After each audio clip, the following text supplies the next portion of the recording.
Hey, what's good everybody? It's your boy Krypts here, and we're back with another video. And in today's video, I finally got this video, the ultimate Zhongli guide. So I've been in the works of this video for a while. I've been trying to get my Zhongli as best optimized for this video as I can, so I can showcase how good Zhongli can be and how you want to build Zhongli, and maybe, you know, take different paths, because Zhongli, there are definitely different paths when it comes to Zhongli. There is no one dimension with Zhongli. You can do a physical DPS, you can do a support build, you can do a elemental burst build. Like, there's just so many things you can do with Zhongli. And honestly, as much as I was a little bit disappointed with Zhongli, he is still one of my favorite characters in the game and to use, and he is just so much fun to use, and it's such a great change of pace for me as I've been running D-loop basically the whole entirety of the game. So I'm very excited to show up with this video. We're going to talk about everything: weapons, artifacts, utilities, every single thing about Zhongli. I'll try my best to cover, and I am so glad that Zhongli is on the game, and I'm just very happy for you know, just the character he is. So let's get right into it. So Zhongli is definitely an interesting character when it comes to the artifact builds. You can run a support build, or you can run a physical DPS. So we're just going to cover the physical DPS at the moment. So for the physical DPS, you would probably want to run a Gladiator Finale set or a Bloodstained Chivalry set. You don't want to run the 4-piece set of the Bloodstained. You probably want to run a 2-piece set of it and a 2-piece set of the Gladiator's Finale, or you can run a 4-piece Gladiators. Two of the way definitely works out. It depends on which one you prefer. You prefer the attack damage by 35%, or do you prefer getting physical damage up to 25%. So it's really up to you. You can kind of test around the damages around. What I recommend, I do recommend running a 4 set of the Gladiators, in my opinion. I kind of do recommend that, but also a 2 set Gladiator and 2 set Bloodstained isn't the worst option either. So either way it works out for you. It's just preference for you. And then for the substats and the main stats, you want to, for physical DPS, you really want to focus on attack percentage.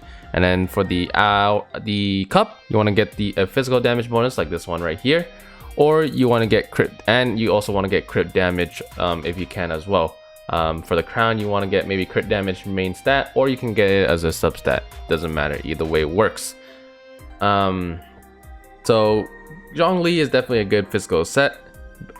He can do a decent amount of damage, but he is a little bit nerfed since the beta, as he is a little bit weaker, but he still can dish out damage as your main DPS, and he can definitely utilize that damage with his ult and all that sort of thing. So building strongly as a physical DPS isn't the worst thing, and it's not really the end of the world. Now for a support build, this is the path I went with Zhongli. The support build is definitely where he's a little bit more suited, and I feel like he's a lot more useful. So for the support set, you want to run the Archiac Petra. You want to run a 4-set piece for this. For the 2-piece set, he gains a 15% geo damage bonus, and also for a 4-piece set, upon attaining elemental shard created through a crystallized reaction, all party member gain a 35% damage bonus for that particular element for 10%. Only one form of elemental damage bonus can be gained in this manner at any one time. So basically what it means is, usually when you use his pillar, elemental shard will, you know, be there, and he'll make a crystallized reaction.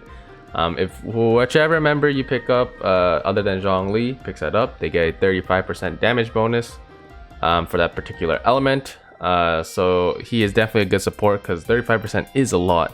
So definitely you want to utilize Zhongli, you know, to support damage for your team, and that pillar definitely helps a lot. So that is also a way you can build Zhongli. If you're running a support build, you really want to focus on energy recharge, so that you can get your ult and your ult faster. And for the hourglass, you want to get geo damage bonus. At the moment, I am running a physical damage bonus, because I am still in the looks of a geo damage bonus. So you want to get that, and you really want to focus on crit rate and crit damage. Definitely want to focus on that. Right now at the moment, my Zhongli has a 76.8% crit rate and 107% crit damage.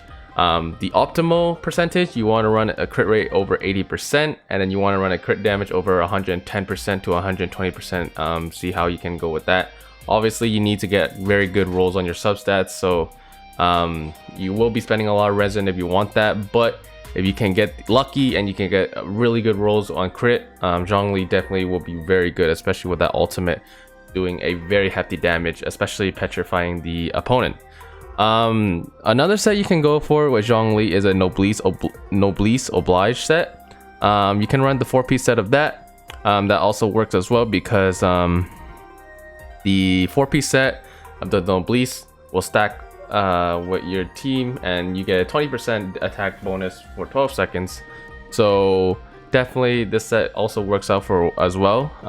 You can also same thing applies. You want to run energy recharge as much as you can, geo damage and crit rate or damage also. So either sets does work, but I do recommend the Archiac Petra if you're running a support build.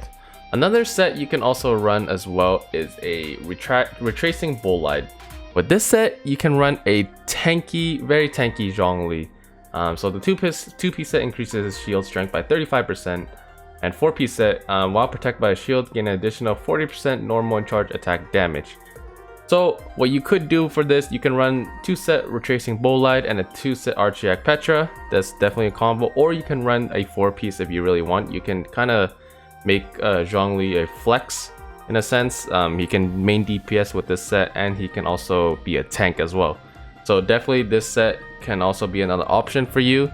But the most recommended one I would run with is the Archiac Petra, a 4-piece set of that.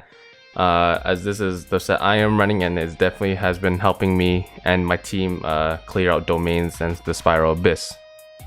So Zhongli is an interesting character in itself, and also with the weapons, it's also a little bit interesting as well. There's not too many options with Zhongli as his weapon, especially for free-to-play players. I feel like it's very difficult to get a good weapon for Zhongli, but if you are a whale and you are willing to spend, and you have, or you might even have it already, the best weapons for Zhongli is by far the Skyward Spine or the Vortex Vanquisher.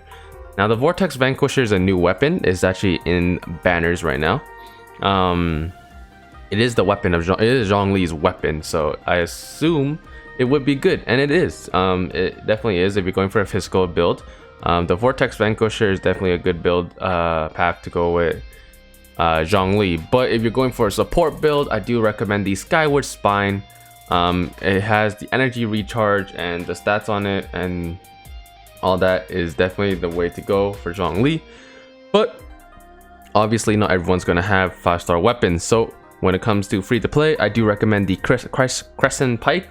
Sorry, I couldn't pronounce it there. The Crescent Pike, you can get that by forging weapons. Obviously it's not going to be easy getting good refinements on it because the drop rate for the materials to build it is very low. So obviously it's not going to be easy to get. But if you do want to go free to play, and you want to go for the best weapon free to play, the Crescent Pike is the best weapon for that job. Now the other weapon I recommend using is the Prototype Grudge. If you're going for the support build, the Prototype Grudge is very good. After using elemental skill, it increases your normal and charge attack damage by 8% for 12 seconds. You can stack up to 2 times, so it can go up to 16%. So that's also a good weapon. But for free to play, I do recommend the Crescent Pike being your best weapon, being the best choice of weapon if you don't have the Skyward Spine or the Vortex Vanquisher. Zhongli's Constellation is very good in a sense, especially if you're whaling out for Zhongli. But free to play, Zhongli at 0 Constellation works perfectly fine, as I do use Zhongli at Constellation 0. I am going to be planning on getting Constellations for him, and the main one is Constellation 1. If you get Constellation 1 on Zhongli, he is perfectly fine. You don't really need to go any more Constellations for him, unless of course you're whaling out. But at Constellation 1, he is definitely perfectly fine. So basically his pillars, you can spawn in 2 instead of 1 at a time. So with that, definitely more elemental damage, just more things going on, more chip damage onto the opponents, and it definitely is a very good Constellation in my opinion. So at Constellation 1, Zhongli works perfectly fine. At Constellation 2, so basically at Constellation 2, if you use his ult, it grants nearby characters on the field a Jade Shield when it descends. So basically you get a shield for Constellation 2 after you use his ultimate. So that's pretty good too. You get more tank, you don't die so fast, so that's good as well. Constellation 3, it just upgrades his E more. So at Constellation 4, increases the planet's befalls, which is the ultimate, AoE by 20% and increases the duration of planet befalls petrification effect by 2%. So at Constellation 4, Zhongli is very good. If you don't have control of the opponents, if you don't have anything to control the flow, like a Venti, because Venti can definitely control that flow, Zhongli's ultimate can be a little bit tight and small, and you know, you might be missing opponents there. And then for me, it's not really a problem because I do have Venti to control the flow, so I definitely have control of the field, and I don't have a problem with the AoE of the ultimate of Zhongli as I use it, and it usually attacks basically everyone. So at Constellation 4 is cool. The petrification for 2 more seconds is definitely a huge number in my opinion. 2 more seconds is definitely a huge difference. But I feel like it's kind of unnecessary to go for Constellation 4 if you're trying to save, right? Constellation 5, his ultimate, you can upgrade the talent level for that, and his max constellation, this one is basically the best constellation, obviously, because it is the last one. So long story short, basically this constellation is you just don't die. That's really it. So when the Jade Shield takes damage, 40% of the incoming damage is converted to HP for the current character. A single instance of regeneration cannot exceed 8% of that character max HP. So basically, you just don't die. Your character don't die. That's literally what it is. It's actually amazing. You know, you just, the health, everything, the shield. Zhongli just is a beast and a tank with this constellation, and definitely would really help if you're trying to tank domains and all that sort. But like I said, all these constellations are very unnecessary. He does work pretty well at 0. At best, I say Constellation 1 is the go-to if you're trying to go for Constellation. Other than that, you might as well just save your Primal Gems and save for the next banner, because after Constellation 1, it's not very too necessary. You don't really need it. There's not much of a change. So Constellation 1 is more than enough if you're going for Constellations. So Zhongli's talents are very cool. If you level them up, it does a lot more damage. For me, I definitely only focus on the ultimate, as I use his ultimate mostly, and I guess you could level up the pillars, but I don't really recommend leveling up the pillars too much if you're on low material, as you know, it costs a lot more to get talents leveled up, especially at the higher level. So I do not think I will be leveling up the statue too much. The normal attack, you want to go for that if you're going for the physical DPS build. Other than that, the Planet Befall, the ultimate, is definitely the talent you want to level up. So when it comes to his passives, when the Jade Shield takes damage, it will fortify. Fortified characters have 5% increased shield strength and stack up to 5 times. So basically, when your shield takes damage, you know, it will fortify again, and you just get more shield basically. Dominance of Earth is when he will use his ultimate, deals additional damage equal to 33% of Zhongli's max HP. This is the part of the build of Zhongli. A lot of people at the start wanted to think that the max HP build is the build for Zhongli because he'll do more ultimate. I've done testings. I have done testings, and I'm gonna tell you right now, it doesn't make a difference. This doesn't really actually make a difference for some reason. The damage is basically fairly similar, and there's not much of a difference, and you might as well at that point go for a more attack build than, you know, focus on other stuff other than HP, right? Like crit damage and crit rate at the same time. So this passive is a little bit disappointing. A lot of people thought this was the build to go HP percentage, but it actually doesn't make a difference. So there's that. So that should really cover up everything about Zhongli. Like I said, if I were to rate Zhongli out of 10 for the you know, the in-game stuff, you know, the build and all that stuff, I would give Zhongli a 6.5 at best, maybe even 7. He is a very underwhelming character considering he's a 5-star, and I wish he was a little bit better. But all in all, the looks, all that stuff, just, you know, that god complex, I really do think he's 10 out of 10 for me. I do really like Zhongli as a character. That's why I went for to wish him. Like I said, if you are playing Genshin Impact, I never say you should summon because they're good characters. I say you just summon because if you like the characters, right? It is a PvE game. It's free to you know, it's not, there's no PvP, so there's not much, you know, no reason to go for the best characters all the time. I mean, if you enjoy that, sure, go for that. But Zhongli is also you know, a lot of people did rank him very high, top tier. If I were to rank Zhongli, I would rank him at around like the A tier, I would say, maybe B tier at worst, but I don't think he is that S tier level. But he is definitely a very cool character, and I do use him a lot. It is a good change as I use D-Luke ever since I started this game, and I am adventure rank 48, almost closing into 50 very soon. So having Zhongli is definitely a good change of pace and definitely feels a lot more fresh to play. So all in all, if you want to summon Zhongli, go for it. If not, I do recommend saving. But all in all, it is your game, your primal gems, and I'm not gonna force you to summon or to not summon. So that's gonna be it for me.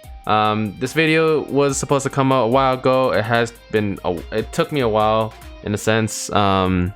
So I do apologize for getting this video out late, but really appreciate the support. So I really would appreciate y'all dropping a like button, commenting, and subscribing to the channel. I will try my best to put out videos every single day for you guys, and make sure to hit that bell notification. Notifies you whenever I put up a video, and that's gonna be it for me. Peace.